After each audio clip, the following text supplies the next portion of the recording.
खुली फिजाओं में प्यार के दो परिंदे इस कदर उड़ने लगे, अब इस जहां में लौटने की उन्हें फुर्सत कहां। दोस्तों, कहा जाता है कि प्यार किस्मत वालों को मिलता है, पर कभी कभी हद से ज्यादा प्यार किसी की मौत का कारण भी बन जाता है। ऐसी ही एक कहानी है एक बादशाह और उसकी बेगम की। दोस्तों, मैं बात कर रहा हूं शाहजहां और मुमताज की। वो शाहजहां जिसने अपनी प्रिय पत्नी मुमताज की याद में दुनिया की सबसे खूबसूरत इमारत ताजमहल को बनवाया। दोस्तों, हम सभी जानते हैं कि मुमताज शाहजहां की प्रिय पत्नी थी, परंतु ये नहीं जानते कि वो मुमताज जिसकी याद में ताजमहल बनवाया गया, उसकी मौत कितनी दर्दनाक थी। जय हिंद दोस्तों, आज इस वीडियो में हम बात करेंगे कि मुमताज कौन थी और उसकी मृत्यु कैसे हुई थी। दोस्तों, जहांगीर ने अपने जीवन में अनेक विवाह किए। जहांगीर की एक पत्नी थी जगत गोसाई, और जगत गोसाई से पैदा हुए थे खुर्रम। और दोस्तों, यही वो खुर्रम है जिन्हें आगे चल के शाहजहां के नाम से जाना गया। शाहजहां का दोस्तों विवाह हुआ किसके साथ? अर्जुमन बानो बेगम के साथ। और यही अर्जुमन बानो बेगम आगे चलकर क्या बनी? मुमताज बनी। तो यहां समझते हैं दोस्तों मुमताज कौन थी। तो इससे पहले आपको जानना है कि जहांगीर की दूसरी पत्नी थी नूरजहां, और नूरजहां का वास्तविक नाम था मेहरुनिशा। नूरजहां की मां का नाम था असमक बेगम, और असमक बेगम एक विदुषी महिला थी, क्योंकि इसने भारत में सबसे पहले फूलों से इत्र तैयार किया, इसीलिए इसे इत्र का आविष्कारक कहा जाता है। नूरजहां के पिता का नाम था गयास बेग, और गयास बेग को एतमाउद्दौला कहा जाता है। और एतमाउद्दौला का मकबरा दोस्तों आगरा में स्थित है, जिसे नूरजहां ने बनवाया था। और इस मकबरे में सबसे पहले पितृ जड़ाऊ कार्य किया गया। ये मकबरा देखने में हूबहू ताजमहल की तरह है, इसलिए इसे बेबी ताजमहल या छोटा ताजमहल कहा जाता है। नूरजहां के एक भाई था जिसका नाम था आशफ खान, और आशफ खान की एक बहुत खूबसूरत बेटी थी दोस्तों, जिसका नाम था अर्जुमन बानो बेगम। और यही वो अर्जुमन बानो बेगम है जिससे विवाह होता है किसका? शाहजहां का। और शाहजहां इसकी खूबसूरती को देखकर इसे नाम देता है मुमताज। तो मुमताज को मुमताज की उपाधि किसने दी दोस्तों? शाहजहां ने दी। इस तरीके से ये जो मुमताज है ये किसकी भतीजी होती है? तो दोस्तों ये भतीजी होती है नूरजहां की। इन दोनों की प्रेम कहानी मीना बाजार से शुरू हुई थी।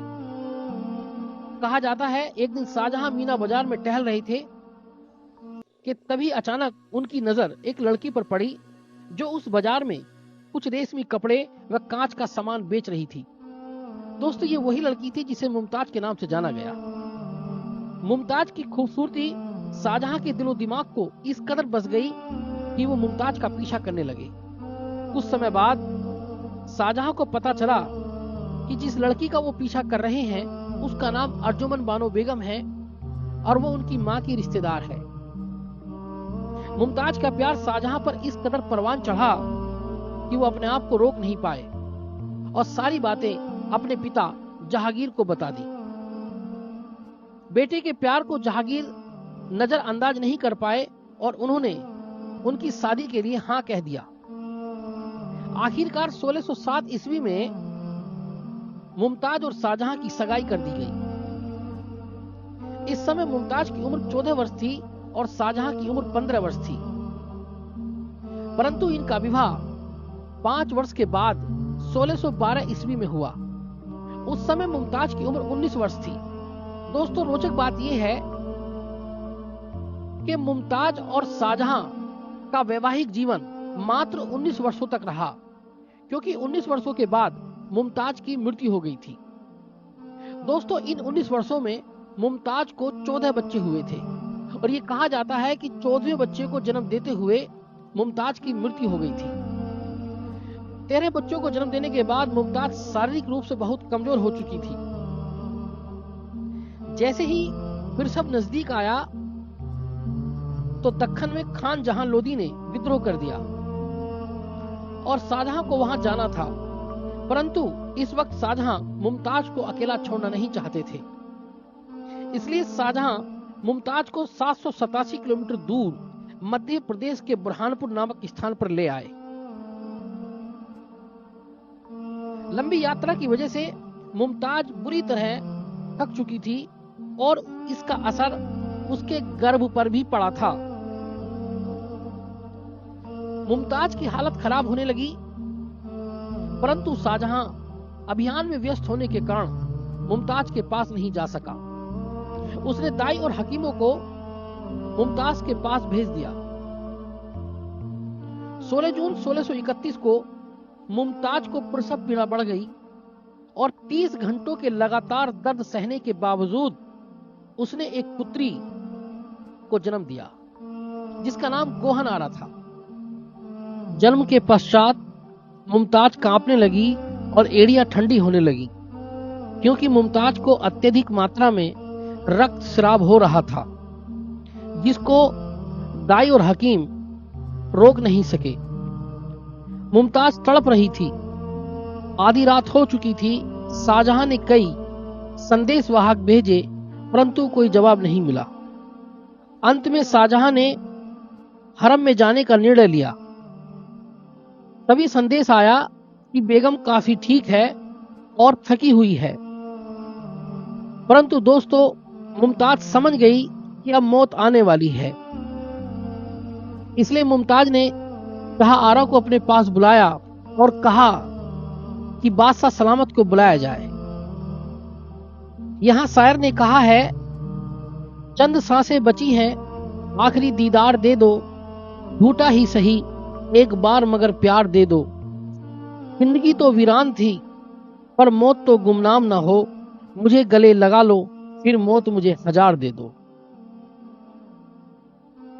शाहजहां जब मुमताज के पास पहुंचे तो उन्होंने मुमताज को हकीमों से घिरा हुआ पाया। वो समझ गए।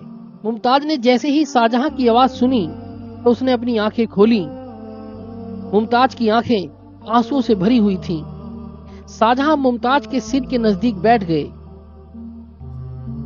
मुमताज ने धीरे से शाहजहां से कहा कि जो मैं मांगूंगी क्या वो मुझे दोगे? तो शाहजहां ने कहा, आप जो भी मांगेंगी मैं उसे जरूर दूंगा। तो मुमताज ने शाहजहां से 3 वादे लिए।